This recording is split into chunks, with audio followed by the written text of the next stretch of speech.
Bom dia, minha amiga, bom dia, meu amigo. Eu sou o Saulo Monteiro e está começando mais um episódio do nosso Café com o Espiritismo. Como você está? Eu desejaria muito saber e desejo também que você esteja bem. Mas olha, se não estiver sendo possível nesse momento, se não foi possível hoje ainda, ontem, calma, viu? Não fica mal por não estar bem, porque a vida é feita de ciclos e as coisas mudam e as coisas passam. Nós estamos por aqui em busca de um pensamento social espírita. E o Herculano Pires tem nos proposto que recorramos inicialmente a Jesus. É isso que o seu livro O Reino, que estou estudando com vocês, procura fazer. Identificar na mensagem e no exemplo do Cristo as indicações de como fazer prevalecer aqui na Terra uma vida que seja mais igual, fraterna, dando a todos e todas o direito de serem o que desejarem ser. Nesse exercício, o nosso autor vai fazer hoje uma afirmação muito curiosa e um tanto polêmica, como ele sempre foi. O exemplo do reino que Jesus procura implantar é um mau exemplo, diz Herculano Pires. Jesus, como um exemplo negativo, é bastante polêmico, né, gente? E para entender, veremos alguns trechos do capítulo em análise em que somos apresentados aquela comunidade messiânica formada em torno de Jesus. Porque ele não caminhou nem pregou sozinho. Ao contrário, foi buscar amigas e amigos que com ele fundaram um pequeno movimento social. E ele os recrutava dizendo assim: para me seguir, vende o que tens e dá-o aos pobres, e vem depois e segue-me. Não podes servir a Deus e às riquezas, porque terás de aborrecer a este ou a aqueles. Ninguém pode servir a dois senhores. Não andeis cuidadosos da vossa vida, perguntando o que comereis, ou do vosso corpo, perguntando o que vestireis. Não é mais a alma do que a comida, e o corpo mais do que a veste? Não sois mais do que as aves do céu, e do que os lírios do campo, que vosso Pai alimenta e veste? Não sois mais do que o feno, que nasce para ser lançado ao forno, e a que nada falta? Por que vos inquietais?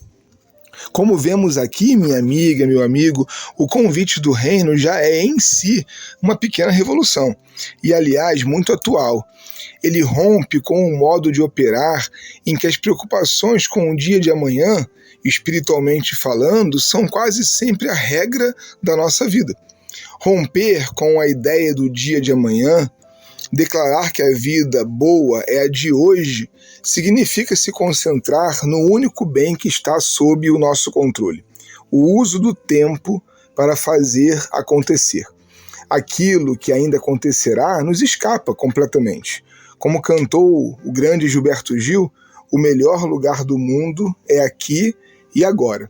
Viver a presença da gente no mundo, lutando pelo melhor, mas sem colocar nosso propósito no que ainda não existe, permanece sendo um grande convite do Cristo a todos e todas nós.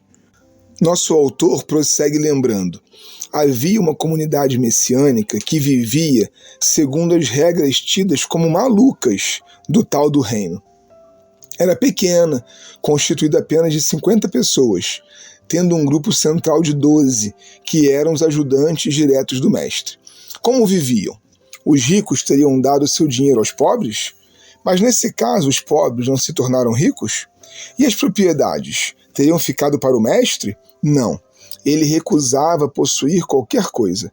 Tinha horror à propriedade privada, à posse de uma palha, de uma pena, de uma simples semente.